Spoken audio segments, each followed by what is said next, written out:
सदगुरुदेव की जय। कबीर जी कहते हैं कि मन तो केवल एक ही है, इसे जहाँ पर अच्छा समझो वहाँ लगाओ। इससे चाहे गुरु की सेवा भक्ति करा लो या सांसारिक विषय भोगों की कामनाओं की पूर्ति करा लो। कुंभे बांधा जल रहे, जल बिन कुंभ न हो।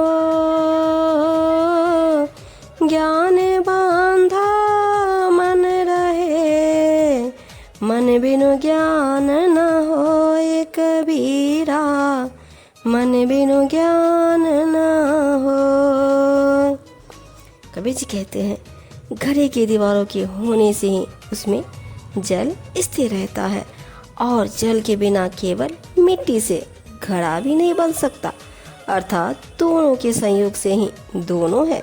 इसी प्रकार यह चंचल मन ज्ञान के बंधन से ही शांत व स्थिर रहता है और इसी मन के बिना ज्ञान भी नहीं होता।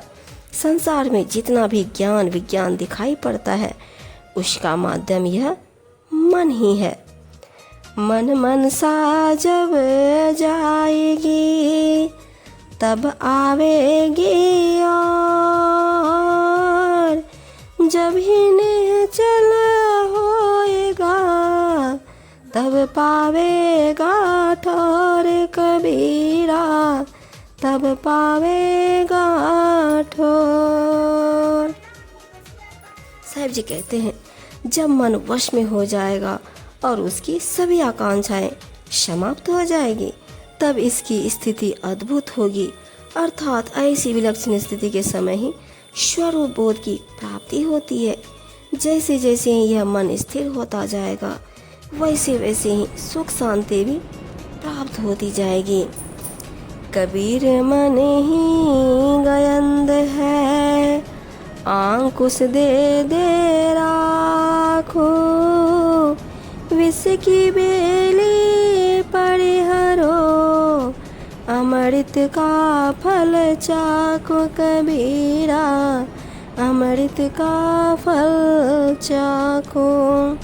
कबीर जी कहते हैं कि यह मन तो मतवाले हाथी के समान है, इसे शुद्ध विचारों के प्रबल अंकों से मार मार कर वशीभूत करना चाहिए। इससे यह विषयों की विष बेल को त्याग कर आत्म साधना का पान करने लगेगा। कबीर यह मन लालची, समझे नहीं गवार। भजन करन को आलसी, खाने को तैयार कबीरा, खाने को तैयार।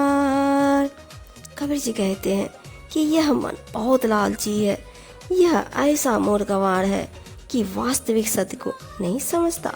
ध्यान भजन करने के लिए तो इस पर आलस्य छाया रहता है, परंतु खाने पीने के लिए प्रतिक्षण तैयार रहता है। मेहमनता मन मारी ले, घट ही माही घेर। जब ही चाले पीठ दे, अंकुश दे दे फेर कबीरा, अंकुश दे दे फेर। इस उन्मुक्त मन को बाहर मत जाने दो, इसे अपने अंदर ही घेर कर मारो। जब भी यह उठकर चलने लगे तब ही इसके ऊपर ज्ञान के अंकुश से प्रहार करो। इस प्रकार का बार बार अभ्यास करने पर मन शांत और स्थिर होकर अंतर्मुखी होने लगता है।